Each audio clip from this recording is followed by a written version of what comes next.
Hey guys, Hamsterwheel here with a new video, and today I would like to talk to you about the old talent trees in World of Warcraft.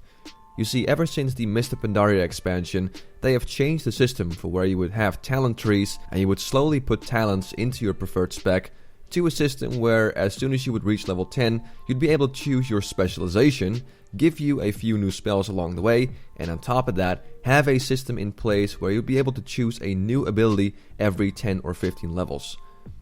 Ever since this was introduced in the beta of Mist of Pandaria, it sparked a lot of controversy because it was a drastic change.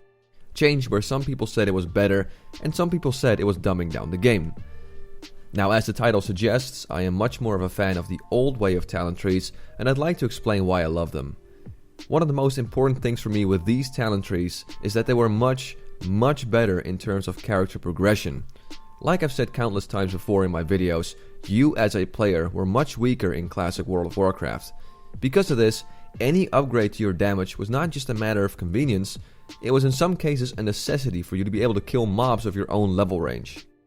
And when you got an upgrade, it felt amazing. Think of a new rank of Heroic Strike that allows you to do more damage, a new ability like Frost Nova that will make you stronger and more versatile, a blue weapon that you pick up from a dungeon, or, in this case, a new talent. And this is reason number one why I like the old talent tree so much. Every time you would level, you'd be able to spend one more talent point, making you a little bit stronger every time. And these old school talents did not make you go from weak to invincible. They added extra damage, but were not so overpowered that as soon as you get 40 talent points or so, leveling would become a cakewalk. Because one talent point would only make a slight difference, like 1% crit, or 5% increased healing, or 2% armor. Yes, these differences are very minor, but like I said, the world in classic World of Warcraft offers much more of a challenge, so even small upgrades like this were very satisfying and a welcome sight. Now, a big complaint of people was that the talent trees, while on paper looked very complex, were often very limited in terms of choice, as every spec knew a cookie cutter build that everyone would use. And to be fair, I'd say they're kinda right when it comes to the Wrath of the Lich King era and up. There were very obvious talents put into trees at such a tier level that it limited the amount of crazy hybrid specs out there. A good example is the Elemental Shaman build in the Wrath of the Lich King era. In these talent tree, there were very obvious upgrades in the early tier enhancement tree that made choosing those a no-brainer. I mean, what Elemental Shaman doesn't want 30% increased spell damage off their Flame Tongue weapon, 45% mana less for shocks, and 5% extra crit with spells? And I think it's kind of a shame that they went down this road in this expansion, as these talents were just such obvious choices that there wasn't really any room left to skip these and smack those talents into something else. However, even in the Wrath of the Lich King era, these talents still offered you a great sense of character progression, and that's what I'm trying to make very clear here. Even if raid specs in Wrath of the Lich King were very cookie cutter for the most part, you still had that great sense of character progression when you were leveling your character from level 1 to level 80.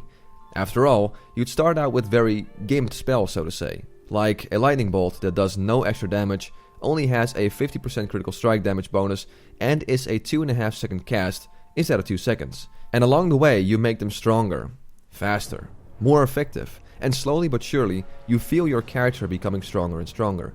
You really get the sense of starting out as a nobody, a person that is a novice at their class, and therefore isn't as good as using those spells as, let's say, a level 60 Elemental Shaman, who is much more, dare I say, talented?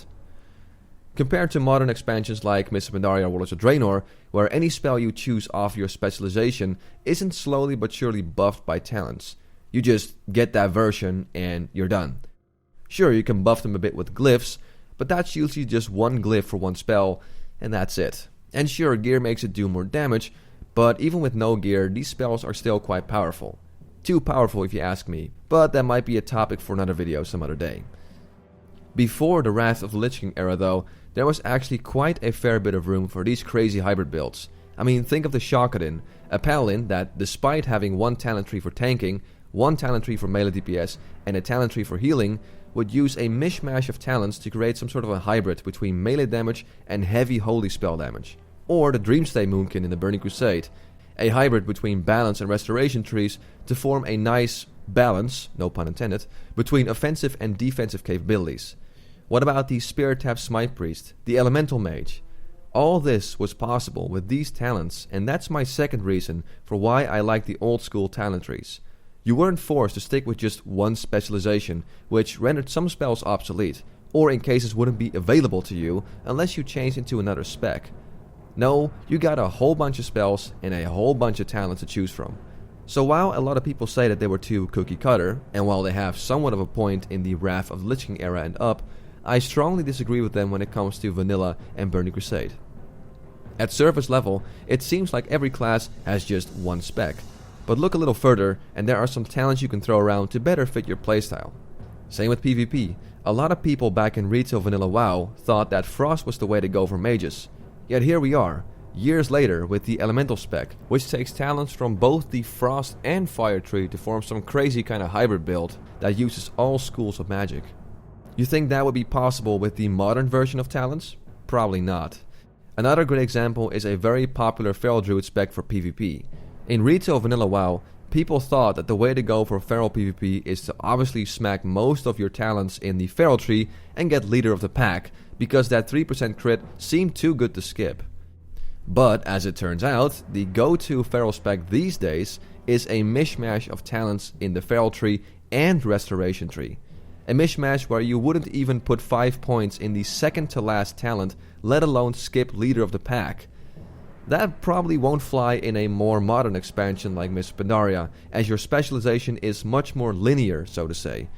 What about a very competitive tanking spec in Naxxramas, where the tank isn't even spec'd into deep prot and not even wearing a shield? Yep, that kind of crazy stuff is alive and well in Classic. And quick shout out to Skarm the Tank, who really knows his stuff, and I advise anyone to check out his videos if you think tanking is super cookie cutter in terms of talents. Now I understand that in today's WoW, one talent point each level, like Classic WoW, is a little crazy, as you can now get to level 120, which would mean 111 talent points to spend. And I understand that in Wrath of the Lich King things got a little crazy with the very long talent trees. But then again, if that's the issue, then that can be easily countered with what they did in Cataclysm, which is still have the old school way of talents, but have you acquire one talent every 2 or 3 levels or so. And that means you still have that aspect of character progression in there, rather than taking away talents to offer you less options to grow as a character and just throwing you 1 of 3 abilities every 10 or 15 levels or so, which, honest to God, I didn't really like at all.